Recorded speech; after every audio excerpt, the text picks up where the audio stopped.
Dinakdakan recipe for today's video. Nako, sino may paborito nito? Nung isang araw pa nga ito nire-request ng aking asawa, dinakdakan naman daw ang aking lutuin. Dahil sa ako na may sinisipag ngayong araw, di siya'y aking pagbibigyan. Kaya naman, simulan na natin. Bali, gumamit po ako ngayong araw ng liempo. Bali, 4 na haba po yan. Ang una ko nga pong ginagawa ay pinakukuluan ko ito. Naglalagay ako dyan ng bawang, paminta, laurel at asin. Hahayaan ko lamang po yan makakulo hanggang sa lumambot itong ating pork. At habang ako nga po ay nagpapakulo, ako naman po ay naghihiwa na nitong ating sibuyas. Bali, ang ginamit ko po ngayong araw ay puti at saka itong pulang sibuyas, hiwain lamang po ng papaganyan. Pero pwede naman isang kulay lang ng sibuyas ang gamitin nyo dito. So ayan, gumamit din po ako dito ng green at saka red na sili. Bale, depende na po sa inyo kung gaano po kadaming sili ang inyong ilalagay dun sa ating gagawing dinakdakan. At pagkatapos ko nga po maghiwa or mag-prepare ng iba pa natin mga sangkap ay eto.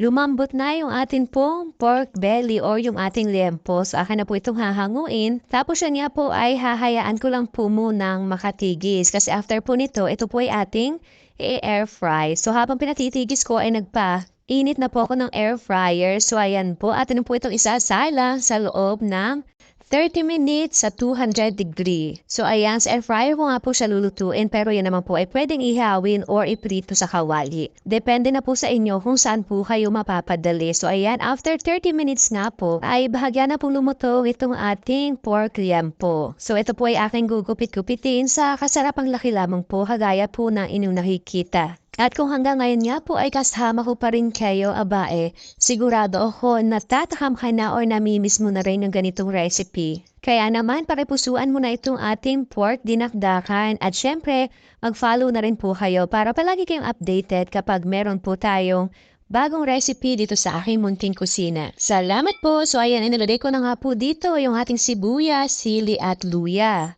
At naglagay na nga rin po ako dito ng paminta at sa isang tasa ay dito po ako magmi-mix ng ating half cup na mayonnaise. Nilagyan ko po ito ng calamansi at saka itong half teaspoon na sugar at itong ating liquid seasoning. At dahil nga po walang available dito na utak or atay ng baboy, ito na lamang pong liver spread ang aking ginamit. Naku, masarap din po yun kahit yun na inyong gamitin. So ayan, hinalo ko po mabuti at ibinuhos ko na nga po dito sa ating pork. So ayan, akin na lamang po yang imimix. Ginamitan ko na nga lang po nitong aking kamay. Ako naman po ay nagsuot ng gloves. Mas mahahalo ko po kasing mabuti kapag ito pong kamay mismo ang aking ginamit.